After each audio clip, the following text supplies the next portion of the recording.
Welcome to another video on Mango Voice YouTube channel. And in this one, I really just wanted to start with the basics. When we're looking at using AI in the dental practice, we're thinking about one more service, one more crown, one more charge, one more company that's going to help us with efficiency in the practice, which is amazing. There's a lot of great companies out there. And when you do identify that you have a need, then for sure use those companies. But we can start to use AI in the dental practice even before any of those companies, even without signing up for an additional service. So I just want to go over 5 areas that you can start to consider using AI in your practice, using ChatGPT, the free version of ChatGPT, or any of the other ones that are available. Teach your team, sit down, brainstorm, talk about it, and really start to bring in some efficiency in the practice. And this costs you zero money. And it's literally just more of embracing AI and embracing the team and helping them to see where they can use it for efficiency. So the first area that I'm going to talk about is operations and analysis. So we can use AI to help us analyze spreadsheets, to help us look at numbers. If you're anything like me, I'm not a detailed person. And so when I look at spreadsheets, my eyes kind of gloss over. When I'm trying to figure out what numbers mean, when I'm looking at any of my softwares that show me the numbers of my practice, sometimes it gets a little lost or cloudy, or I don't know what to do with it. Like, okay, great, here are the numbers, but how can we implement some sort of a program to help with those numbers? And so put it into ChatGPT, put in the spreadsheet, put in the screenshot monitor, whatever you're seeing from one of your companies that you work with, and ask it for an outline to be able to help you figure out what to do with it. The second thing then would lead into setting action plans with your team. So for operations, we can use it to help us with our morning huddles. We can help it to design programs, training programs, or how do we take this number and then start to make changes in the practice? So go to ChatGPT, Claude, Perplexity, and have a discussion with it to say, hey, this is a number that's low in our practice and I want to improve it. What are some of the suggestions or ways that we can do that? And I can talk to my team about it. The second area is around brainstorming and problem solving. So this is where it's really, really good because we as humans sort of think inside the box, especially if we're in our dental practices or in our veterinarian practices, it becomes very tunnel vision. So we can use ChatGPT in the second area of brainstorming and problem solving with regards to helping generate ideas. Let me think out of the box. Talk about a problem that you might have. Talk about an area of your business that maybe you don't understand very well. Talk about something you want to develop, maybe an event outside of the practice where you can get patients to come and refer other patients to you. AI is super good at brainstorming. So have a conversation with AI and ask it and tell it the issues you have. Ask it to support with brainstorming ideas, and you're going to get a whole bunch of stuff that I guarantee you've never thought of. Which then leads me to thinking outside of the box when it comes to new ways to do things in the practice. Maybe you've been doing it the same way over and over and over again in your practice. You've been doing the same type of holiday party. You've been having the same meetings every month. You've been doing the same type of team building where everybody sits around and yawns and is bored. Go to AI and discuss how to find ways to enhance your events, to make them more interactive. Maybe you want to train your team on something new. Maybe you're getting a new software. Maybe you are looking at using a company like Front Office Rocks and you've tried it in the past and it didn't work. Go to AI and have some conversations about how to enhance this thing or do this thing that you want to do and have it be more successful. Which leads me to the third area, which is communication and messaging. So AI is super good with helping redraft communication and messaging. So one area I'm going to talk about is patient communication. Now, of course, you want to make sure when you're talking to your team that they know that you don't want to put anything in ChatGPT that's sensitive information. So don't put your sensitive information about your dental office. Don't put your sensitive information about your patients in there. But you can have an interaction with AI without using the patient information and have it draft up ways to say things, emails to send, letters to send to your patient. Maybe you're dropping their insurance. Maybe you're having an end of the year special. Maybe you have a patient who's frustrated with a $50 bill and you want to communicate sensitively to the patient and you want a better way to say it. Put it into AI and have AI generate for you different options and ways to communicate with a patient. Also, with messaging, when we're looking at the way we put things out to the public, what are your social media posts about? Maybe newsletters that you send to your patients.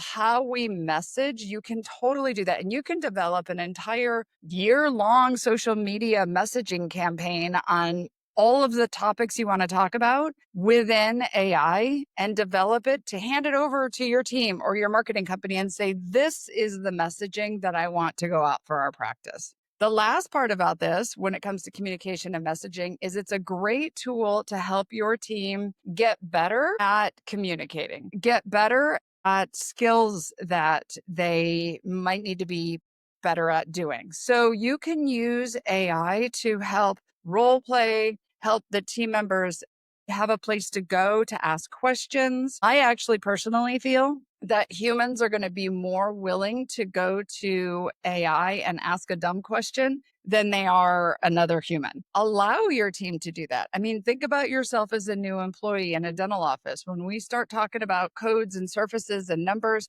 sometimes we talk way over our new employees' heads. So allow them the ability and show them how, if they don't understand something or they want to enhance their skills, they can lean into AI and actually learn and ask questions and get more comfortable and confident on things like dental insurance, or, have AI teach your team members what teeth are and surfaces and the procedures that you do, right? We're going to have more ability to hire people that may not know how to rate a spreadsheet or understand surfaces of a tooth or know how to handle insurance, but AI can help them learn that.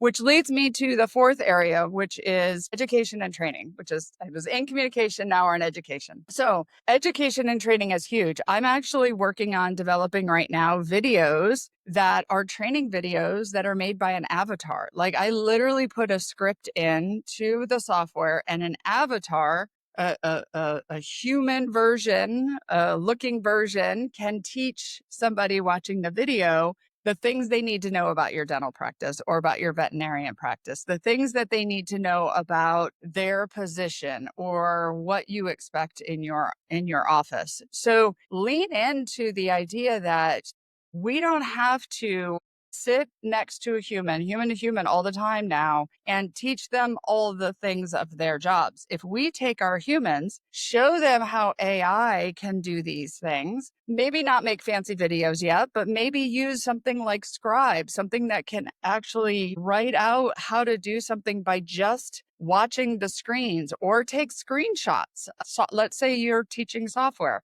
Take screenshots of the software, put it into ChatGPT and say, outline the steps for a new employee to be able to enter insurance or put a new patient in. And it will write it for you. And then lastly, again, all around marketing and patient engagement, AI is a great tool to discuss, have conversations with, how can I grow more new patients for my practice? We have a backdoor issue. We're losing more patients out of the back door. What are some of the things I can do to reactivate patients into my practice? How can I work on recare protocols? How can I enhance my communication messages that are going out in my patient communication emails and text? AI is putting so much knowledge, education, and like having a peer that you can sit down with and communicate with to learn from. And all of that is free.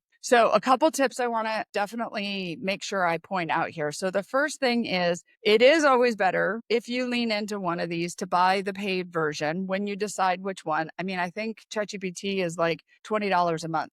But when you have the paid version, there's a lot more benefits to it. It goes faster. You can save things more. If you want to really offer an opportunity for all your team members to be under one program. You can do like an enterprise level, but really, I wouldn't go buy all of them. I'd figure out which one works for you, what you need it for, and then decide to pay for it. The second thing I would say is make sure that you have very clear conversations with your employees on using AI. So when they come to you with a question, instead of answering that question, ask them, did they go to AI to ask AI to help them? AI is like our little sidekick for all of us. So have them, lean towards going to AI to ask these questions versus bringing them to you first. And ask it. One of the things I teach all employees is before you bring me an issue with 3 solutions. Well, now I can turn them back to AI and say, go to AI with this issue and come up with 3 solutions that you think are possible solutions, and then bring those to me.